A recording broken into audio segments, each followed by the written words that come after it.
وقضى ربك ألا تعبدوا إلا إياه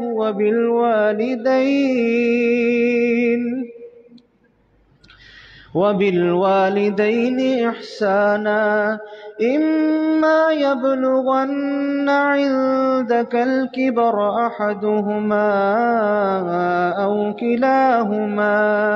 أو كلاهما فلا تقل لهما أف ولا تنهرهما وقل لهما قولا كريما واخفض لهما جناح الذل من الرحمة وقل رب ارحمهما كما ربياني صغيرا ربكم أعلم بما في نفوسكم إن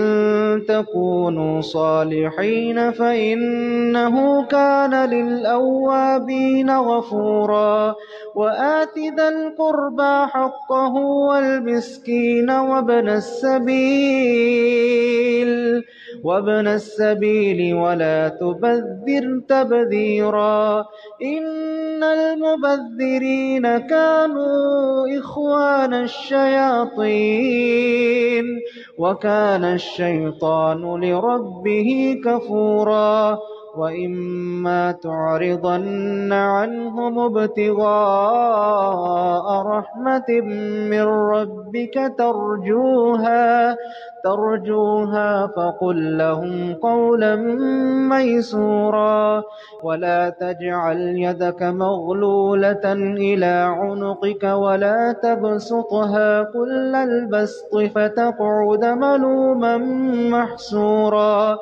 إن ربك يبسط الرزق لمن